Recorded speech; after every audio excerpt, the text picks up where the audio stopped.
Sobat Kairos yang dikasihi Tuhan Yesus Kristus, firman Tuhan yang menjadi renungan bagi kita saat ini, yaitu dari Zakaria pasal 8 ayat 16. Inilah hal-hal yang harus kamu lakukan.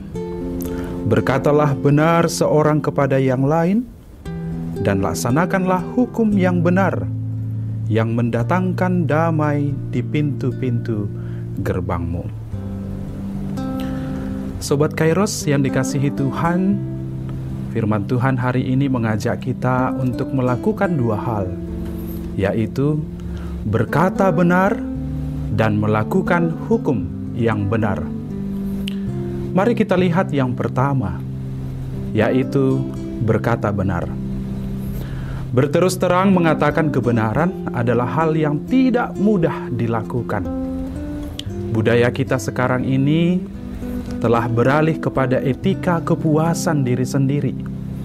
Banyak kesalahan-kesalahan yang tidak hanya ditoleransi, tetapi juga dianjurkan sebagai hal yang benar. Sebagai akibatnya, banyak dari kita yang merasa nyaman jika kita berbohong atau tidak berterus terang kepada orang lain, dan bahkan terkadang dengan berkata apa yang benar akan membuat posisi seseorang justru terancam. Kebenaran memiliki banyak nilai-nilai penting sebenarnya.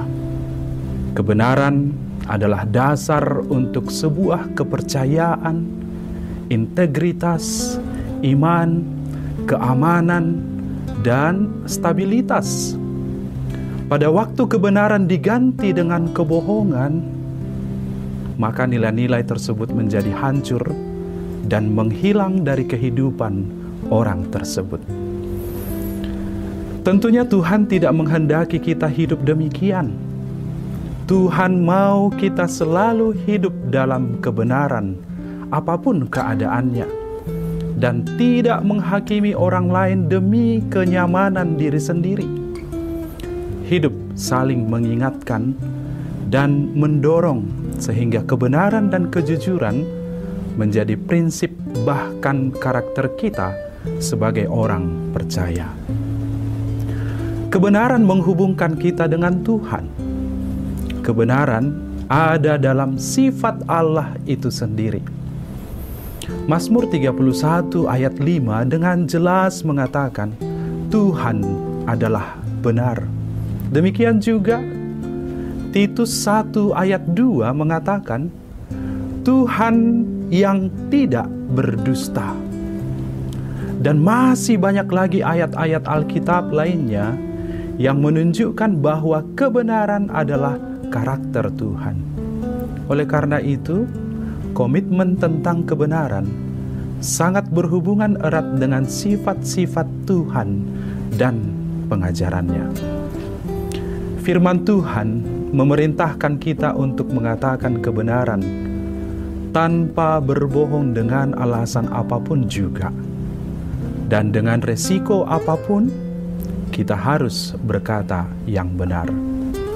Amsal 13 ayat 5 juga berkata demikian. Orang benar membenci dusta. Demikian juga Kolose 3 ayat 9. Janganlah kamu saling mendustai. Perintah larangan berbohong atau berdusta ini adalah mutlak, tidak bisa ditawar.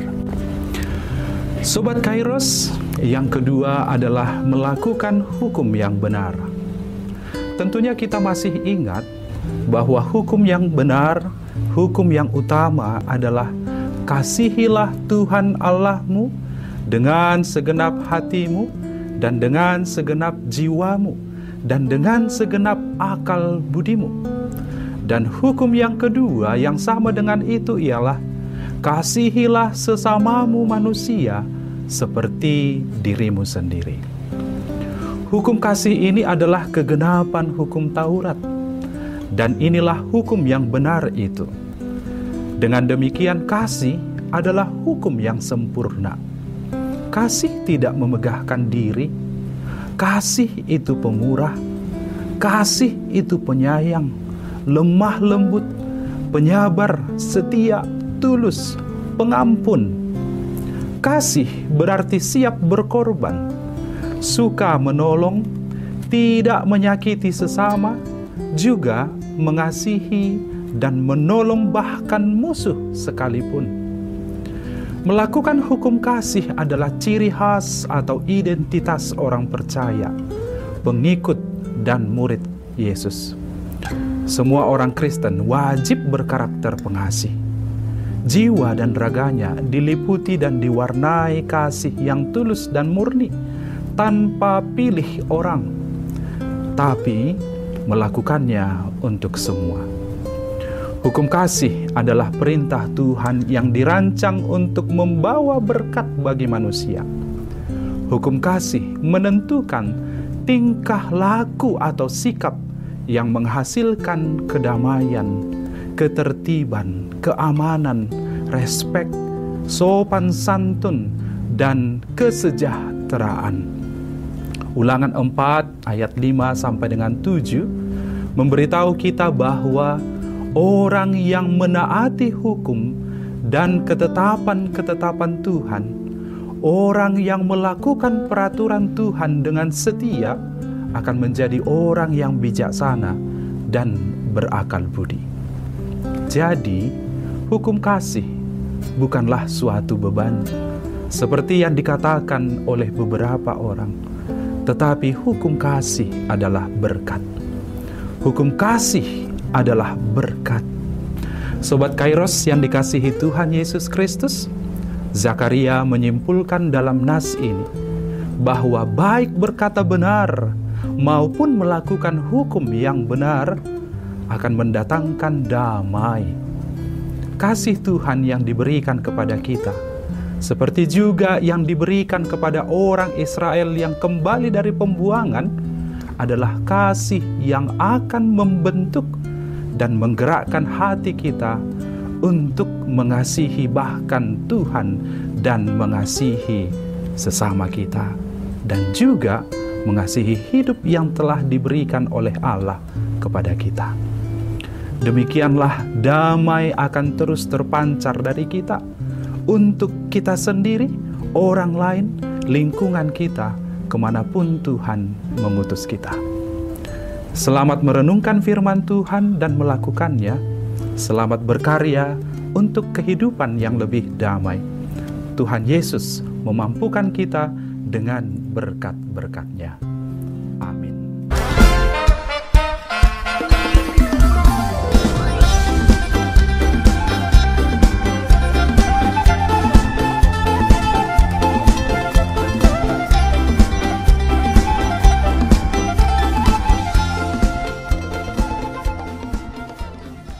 Tahun ini merupakan tahun yang bernuansa kesatuan hati bagi seluruh gereja HKBP.